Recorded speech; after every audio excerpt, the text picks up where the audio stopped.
Good morning सबैजना साथीहरूलाई welcome to my Facebook page. र साथीहरू म चाहिँ बिहानै आज यहाँ मनी प्लान्ट सफा गर्दैछु। पुरा धुलो लागिरहेको थियो है। अनि हाम्रो अहिले यहाँ ग्यान्टोकमा कतिवटा जग्गामा चाहिँ हिजो बेलुकादेखिको पानी परेर चाहिँ लाइट छैन। मेरो पनि लाइट थिएन साथीहरू है। साथीकोबाट चाहिँ चार्ज गरेर भर्खर लिएर चाहिँ एउटा सानो भिडियो बनाउँदैछु साथीहरू है।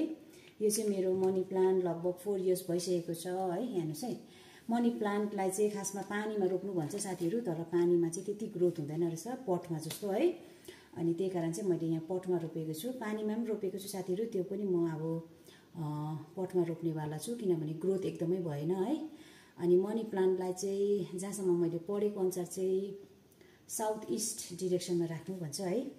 त्यही कारण मैले पनि यो मेरो साउथ इस्ट डिरेक्सन हो साथीहरू। नर्थ र वेस्टमा चाहिँ एकदमै मनी प्लान्टलाई चाहिँ नराख्नु भन्छ साथीहरू है। तपाईहरुले पनि राख्नु भएको छ भने अहिले नै डिरेक्सन राइट डिरेक्सनमा चाहिँ राख्नुहोस् साथीहरू है। एकदम राइट डिरेक्सन चाहिँ मनी प्लान्टको चाहिँ साउथ अरे साथीहरू। त्यही कारण मैले चाहिँ साउथमा राखेको छु है। अनि तपाईहरुलाई यो मेरो सानो जानकारी कस्तो लाग्यो मलाई कमेन्टमा लेखेर पठाउनुहोस् होला साथीहरू है। तपाईहरुले मलाई यति राम्रो राम्रो कमेन्टहरू पास गर्नुहुन्छ है, त्यसको लागि एकदम थ्यांक यू भेरी मच। मेसेन्जरमा मेसेज गर्नुहुन्छ त्यसको लागि पनि एकदमै थ्यांक यू भेरी मच भन्न चाहन्छु है। कतिजना साथीहरू मेरो घरमा आउने इच्छा गर्नुभएको छ, उहाँहरूलाई एकदम मोस्ट वेलकम।